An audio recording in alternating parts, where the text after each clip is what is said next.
नमस्कार, मैं श्वेता। बिहारी न्यूज में आपका स्वागत है। आज है 28 नवंबर, दिन शुक्रवार। खबरों की ओर बढ़ने से पहले एक नजर डालते हैं आज की सुर्खियों पर।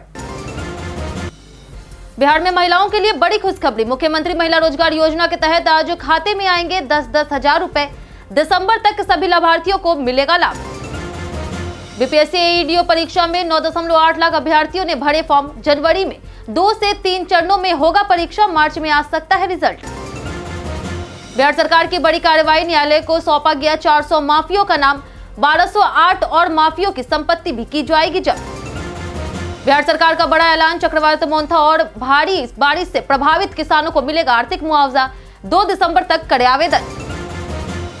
बिचौलियों पर रोक के लिए बड़ा कदम। अंचल कार्यालय में सीएससी वीएडी हेल्प डेस्क होंगे तैनात। ग्रामीणों को मिलेगा भरोसेमंद और पारदर्शी राजस्व सेवा। यूआईडीआई ने जारी किया आधार कार्ड के लिए नई दस्तावेज सूची। 18+ के लिए पहचान पता, जन्म और संबंध प्रमाण समेत कई दस्तावेज होंगे स्वीकार। बच्चों के लिए 5 वर्ष से कम में जन्म प्रमाण पत्र और HOF दस्तावेज समेत कई डॉक्यूमेंट होंगे मंजूर। WPL 2026 ऑक्शन में दीप्ति शर्मा बनी दूसरी सबसे महंगी भारतीय खिलाड़ी। यूपी वॉरियर्स ने 3.20 करोड़ में खरीदा। ऑक्शन में विदेशी खिलाड़ियों पर भी लगी जोरदार बोली। तो ये थी आज की टॉप हेडलाइन। सब नजर डालते हैं उन 25 बड़ी खबरों पर जो आपके लिए जानना है जरूरी। राइट्स लिमिटेड की असिस्टेंट मैनेजर पदों के लिए 25 दिसंबर तक करे आवेदन। राइट्स लिमिटेड ने विभिन्न इंजीनियरिंग विषयों में असिस्टेंट मैनेजर के 400 पदों के लिए भर्ती निकाली है। ऑनलाइन आवेदन 26 नवंबर 2025 से शुरू हो चुका है, जो 25 दिसंबर 2025 तक चलेगा।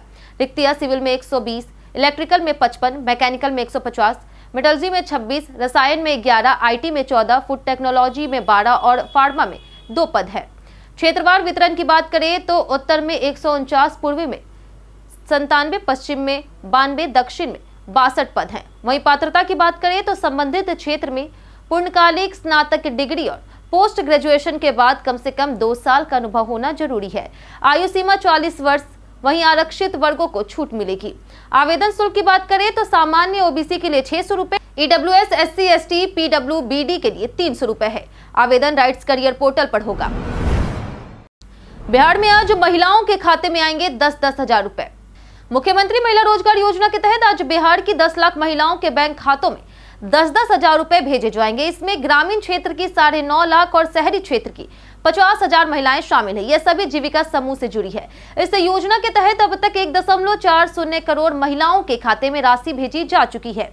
योजना में ऑनलाइन और ऑफलाइन आवेदन दोनों शामिल हैं। अगले महीने दिसंबर तक सभी लाभार्थियों के खाते में 10-10 हजार रुपए भेजे जाएंगे।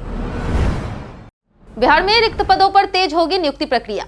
बिहार में नई सरकार बनने के बाद मुख्यमंत्री नीतीश कुमार ने सभी विभागों को रिक्त पदों की पहचान कर तेजी से नियुक्ति प्रक्रिया शुरू करने के निर्देश दिए। इसी क्रम में भवन निर्माण विभाग ने छपरा, पूर्णिया, सहरसा, पटना, दरभंगा सहित सभी भवन अंचलों से निम्न वर्गीय लिपिक और तृतीय वर्गीय पदों की रिक्तियां का विवरण मांगा है। विभाग ने कहा है कि आरक्षण रोस्टर के अनुसार रिक्तियों को क्लियर कर प्रमंडलीय आयुक्त से अनुमोदन प्राप्त किया जाएगा और नियुक्ति अधियाचना विभाग को भेजी जाए। जिन अंचलों ने पहले आदेश के बावजूद जानकारी नहीं भेजी, उन्हें 15 दिनों में विवरण देने का निर्देश दिया गया, अन्यथा अनुशासनात्मक कार्रवाई होगी। बीपीएससी एईडीओ और बीपीएससी टीआरई चार्ट से जुड़ी बड़ी खबर। एक चैनल को दिए गए इंटरव्यू में बीपीएससी परीक्षा नियंत्रक राजेश कुमार सिंह ने बीपीएससी एईडीओ परीक्षा को लेकर कहा कि यह बीपीएससी के इतिहास में पहली बहाली है जिसमें इतने अधिक 9,80,000 छात्रों ने फॉर्म भरा। बीपीएससी कैलेंडर के अनुसार एईडीओ परीक्षा की तिथि जनवरी निर्धारित है और परीक्षा 2 या 3 से अधिक फेज में ली जाएगी। वहीं रिजल्ट मार्च महीने में संभावित है। परीक्षा नियंत्रक ने कहा कि सभी विषयों में निगेटिव मार्किंग लागू रहेगी और अंग्रेजी तथा हिंदी विषय में 20% अंक लाना अनिवार्य होगा। वहीं बीपीएससी टीआरई की परीक्षा को लेकर के परीक्षा नियंत्रक ने कहा कि अभी शिक्षा विभाग से अधियाचना प्राप्त नहीं हुई। अधियाचना मिलने के पश्चात ही परीक्षा की तैयारियां शुरू की जाएगी। बीपीएससी पीटी तथा बीपीएससी टीआरई के फ्री ऑनलाइन मॉक टेस्ट के लिए डाउनलोड करें लिखपढ़ ऐप, एंड्रॉइड तथा iOS प्लेटफॉर्म पर अवेलेबल। पटना में आज से शुरू होगी बंद वाहन केंद्रों की जांच। सड़क परिवहन और राजमार्ग मंत्रालय ने देश भर के 5 स्वचालित वाहन जांच केंद्रों को 1 सितंबर 2025 को बंद कर दिया, जिनमें बिहार के 3 केंद्र शामिल थे। आरोप है कि इन केंद्रों पर वाहनों को दिखाए बिना ही फिटनेस प्रमाण पत्र जारी किए जा रहे थे। बिहार परिवहन विभाग ने 10 अक्टूबर 2025 को जांच कमेटी का गठन किया। अध्यक्ष अपर सचिव प्रवीण कुमार। आज सबसे पहले पटना के गोल्डन वाहन फिटनेस जांच केंद्र की जांच की जाएगी। टीम सीसीटीवी फुटेज, रिकॉर्ड और मशीनों की कार्यशीलता की जांच करेगी ताकि फर्जीवाड़ा स्पष्ट हो सके। सुधा डेयरी का नया प्लांट भागलपुर में हो रहा शुरू, 4 जिलों को होगा फायदा। भागलपुर में सुधा डेयरी दही उत्पादन के लिए नया प्लांट लग रहा, जिसकी लागत 6.5 करोड़ है और इसे 6 माह में चालू किया जाएगा। इस प्लांट से प्रतिदिन 10 मीट्रिक टन दही का उत्पादन होगा और दही पूरी तरह मैकेनाइज्ड तरीके से तैयार किया जाएगा। प्लांट चालू होने के बाद भागलपुर, बांका, जमुई और मुंगेर जिलों के लोगों को साल भर दही के पर्याप्त उपलब्धता रहेगी। ग्राहकों के लिए दही 200 ग्राम, 400 ग्राम, 80 ग्राम, 500 ग्राम, 1, 2, 5 और 10 और 15 किलो पैक में उपलब्ध कराया जाएगा। यह प्लांट ग्राहकों की बढ़ती मांग को पूरा करेगा। आधार अपडेट और नामांकन के लिए UIDAI की नई दस्तावेज सूची जारी। UIDAI ने आधार कार्ड बनवाने और अपडेट करने के लिए डॉक्यूमेंट्स की नई लिस्ट जारी की है। नए नियमों के अनुसार 18+ के लिए पहचान यानी कि POI, पता यानी कि POA, जन्म तिथि यानी कि POB और संबंध यानी कि POR के प्रमाण दस्तावेज स्पष्ट किए गए हैं। पहचान और पते के लिए passport, voter ID, ration card, driving licence, सरकारी सेवा ID, बैंक स्टेटमेंट, बिजली या पानी बिल आदि स्वीकार होंगे। वहीं जन्म तिथि के लिए जन्म प्रमाण पत्र, स्कूल, विश्वविद्यालय मार्कशीट और संबंध प्रमाण के लिए परिवार मुखिया आधारित दस्तावेज मान्य होंगे। बच्चों के लिए 5 वर्ष से कम में जन्म प्रमाण पत्र और HOF दस्तावेज, 5 से 18 वर्ष में पहचान पता दस्तावेज स्वीकार होंगे। वहीं नए नियमों में विवाह, तलाक, नाम परिवर्तन, OCI, भूटान, नेपाल नागरिकों के लिए अलग सूची भी शामिल है। बिचौलियों पर रोक के लिए BLI हेल्प डेस्क होंगे तैनात। अंचल कार्यालयों में अब राजस्व और भूमि सुधार विभाग के हेल्प डेस्क के रूप में CSC के VLE कार्य करेंगे। इसी उद्देश्य से VLE के आवासीय प्रशिक्षण के 6ठे बैच की शुरुआत हुई। उप मुख्यमंत्री विजय कुमार सिन्हा ने कहा कि लक्ष्य बिचौलियों को पूरी तरह खत्म कर पारदर्शी राजस्व सेवाएं देना है।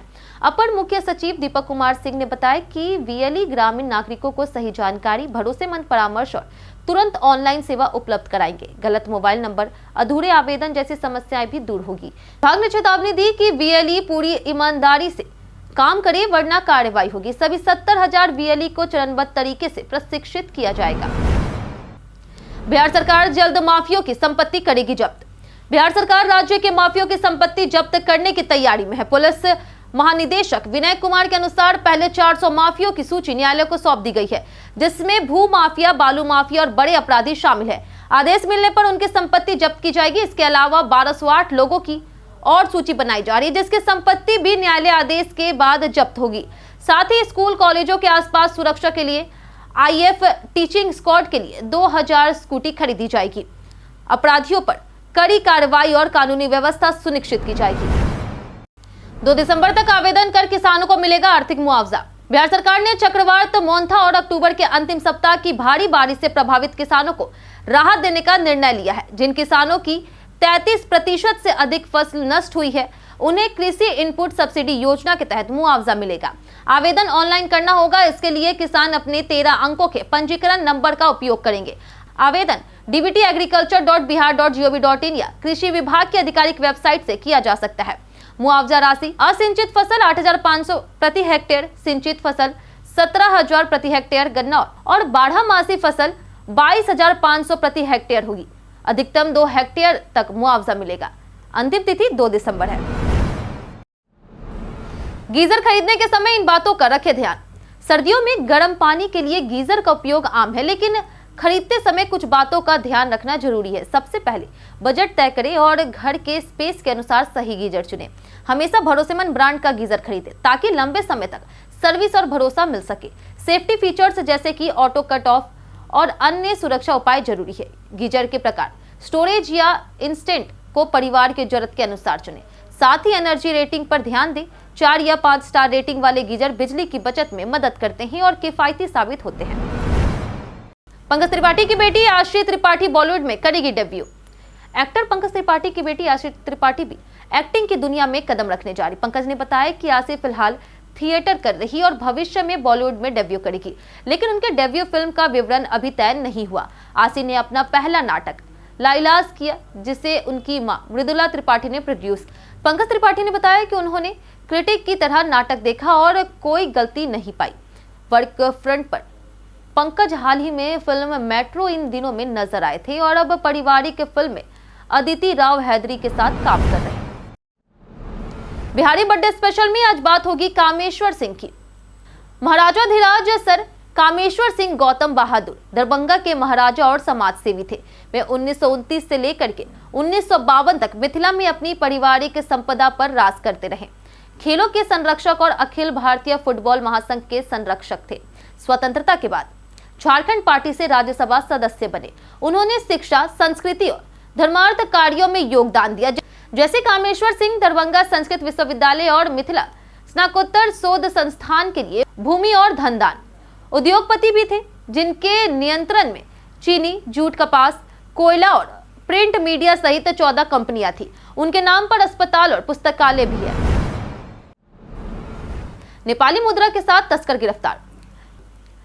45वीं वाहिनी सशस्त्र सीमा बल की सीमा चौकी भीमनगर ने सतना क्षेत्र में गश्ती और चेकिंग के दौरान नेपाली मुद्रा की तस्करी रोकते हुए एक व्यक्ति को गिरफ्तार किया। आरोपी किशोर कुमार शाह नेपाल के सुनसरी जिले का निवासी नीली मोटरसाइकिल से भारत में प्रवेश कर रहा था। उसके पास से कुल 4 लाख नेपाली रुपए बरामद किए गए, जो वैध दस्तावेज के बिना थे।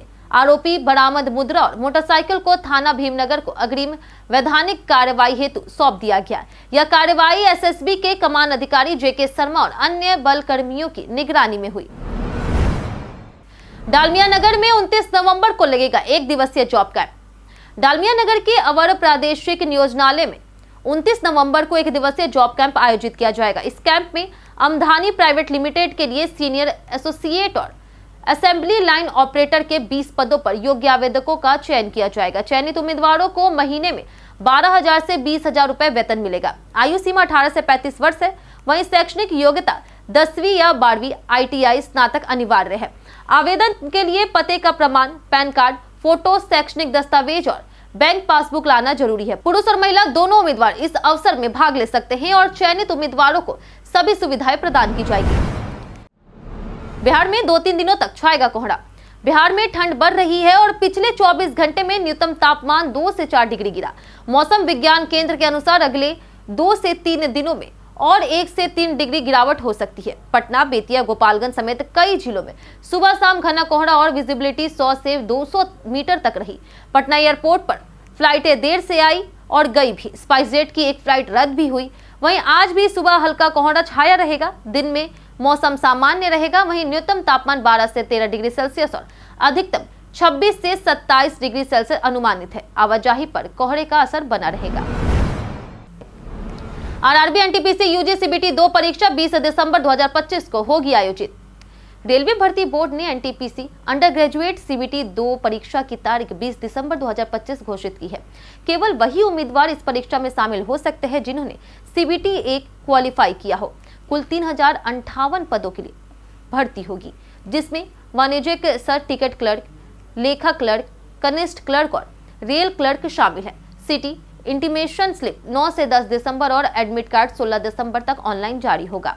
परीक्षा में 120 प्रश्न होंगे। जनरल अवेयरनेस 50, गणित के 35 और जनरल इंटेलिजेंस के 35।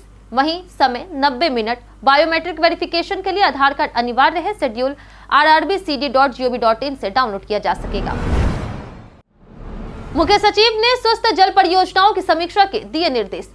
मुख्य सचिव प्रत्यय अमृत ने जल संसाधन विभाग से स्वस्थ परियोजनाओं की पहचान और गहन समीक्षा के निर्देश दिए। विभाग को मानक संचालन प्रक्रिया के तहत विस्तृत परियोजना रिपोर्ट तैयार करने और प्रत्येक माह 5 परियोजनाओं का स्थल निरीक्षण करने को कहा गया। सिंचाई परियोजनाओं में विलंब के कारणों को हल करते हुए ऊर्जा विभाग के शीर्ष अधिकारियों के साथ मासिक बैठक अनिवार्य की गई। पथ निर्माण विभाग को सड़क परियोजनाओं को दिसंबर तक पूरा करने का लक्ष्य दिया गया है, जिसमें चौड़ीकरण, शुद्धिकरण और 4 लेनिंग सहित फ्लाईओवर निर्माण शामिल है। कांग्रेस ने 61 प्रत्याशियों से मांगी विस्तृत हार की रिपोर्ट।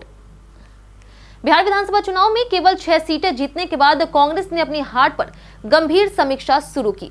गुरुवार को दिल्ली स्थित इंदिरा भवन में पार्टी नेतृत्व ने प्रदेश अध्यक्ष, प्रदेश प्रभारी, पूर्व सीएलपी नेता, सांसद, विधायकों के साथ उन 61 प्रत्याशियों को बुलाया जिन्होंने चुनाव लड़ा था। बैठक का मुख्य एजेंडा हार के कारणों की समीक्षा और आगे की सियासी रणनीति तैयार करना है। कांग्रेस ने सभी 61 प्रत्याशियों को निर्देश दिया है कि वे अपने क्षेत्र की विस्तृत रिपोर्ट प्रस्तुत करें, जिसमें हार के कारण, स्थानीय मुद्दों, संगठनात्मक कमजोरियों और बूथ स्तर की स्थिति शामिल हो। यह रिपोर्ट भविष्य की रणनीति का आधार बनेगी। भ्रष्टाचार मुक्त बिहार के लिए सीएम नीतीश ने जारी किए निर्देश। सीएम नीतीश कुमार ने गुरुवार को मंत्रिमंडल सचिवालय विभाग और निगरानी विभाग की विस्तृत समीक्षा की और भ्रष्टाचार मुक्त बिहार बनाने के लिए बड़े निर्देश दिए। बैठक में अपर मुख्य सचिव अरविंद कुमार चौधरी ने विभागीय कार्यों का प्रेजेंटेशन दिया और मुख्यमंत्री ने स्पष्ट कहा कि सरकार की प्राथमिकताओं के आधार पर तेजी से काम पूरा हो और निगरानी विभाग को संवेदनशील, सक्रिय और कारगर भूमिका निभानी होगी। उन्होंने जीरो टॉलरेंस की नीति पर जोर देते हुए कहा कि सुशासन, पारदर्शिता और भ्रष्टाचार उन्मूलन सरकार की पहली प्राथमिकता है ताकि योजनाओं का लाभ सीधे आम जनता तक पहुंचे। पूर्णिया एयरपोर्ट को लेकर के पप्पू यादव ने सरकार पर उठाए सवाल।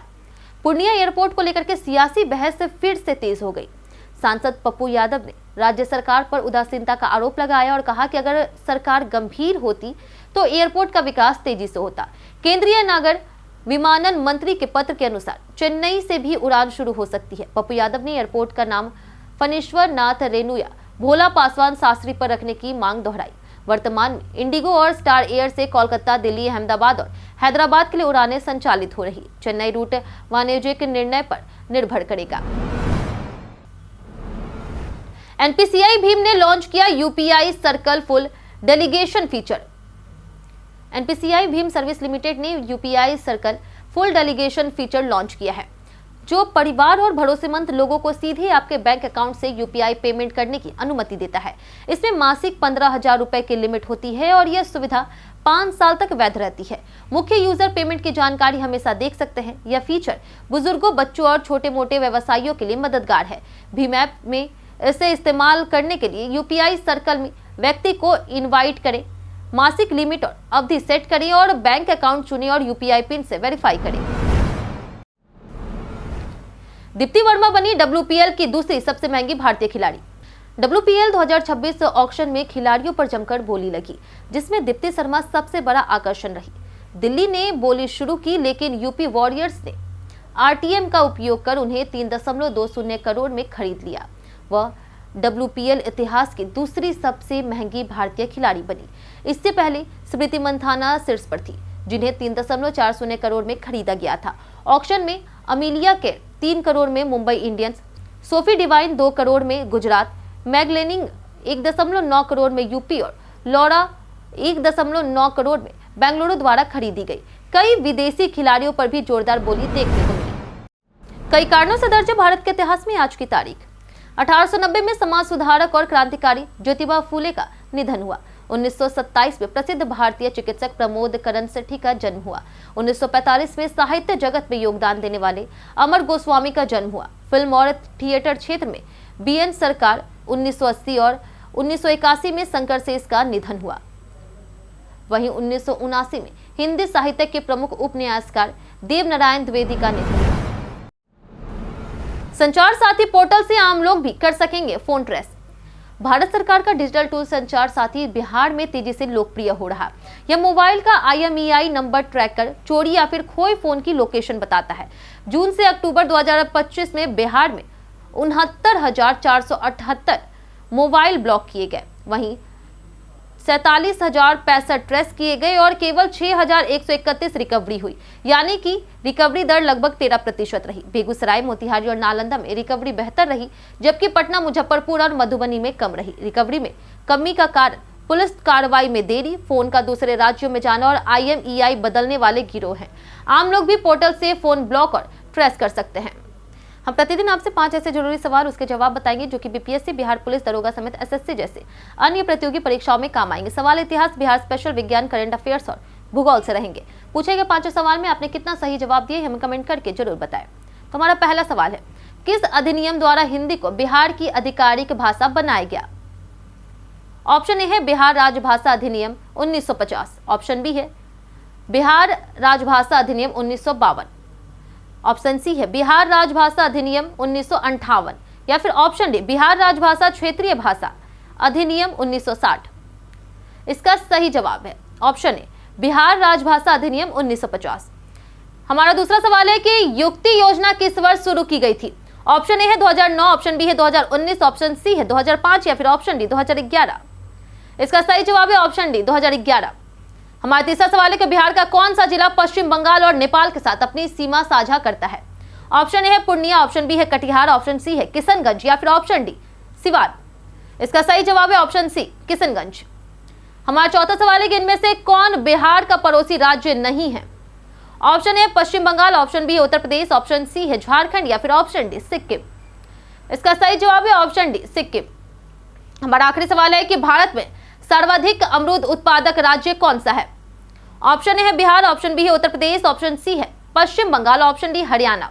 इसका सही जवाब है ऑप्शन बी उत्तर प्रदेश।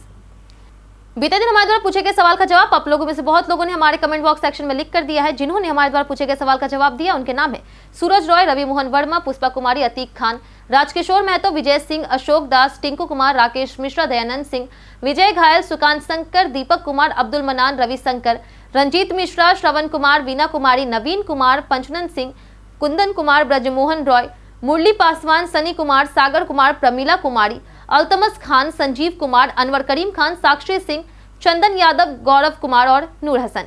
इसी के साथ बढ़ते आज के सवाल की। आज का सवाल है बिहार में घूमने के लिए आपका पसंदीदा जगह कौन सा है? आप अपना जवाब हमें हमारे कमेंट सेक्शन में लिखकर जरूर बताएं। आज के लिए इतना ही। बिहार की तमाम खबरों के साथ बने रहने के लिए देखते रहे बिहारी न्यूज और साथ ही अगर यूट्यूब चैनल पर देख रहे हैं तो चैनल को सब्सक्राइब करें और अगर आप फेसबुक पेज पर देख रहे हैं तो लाइक और फॉलो जरूर करें।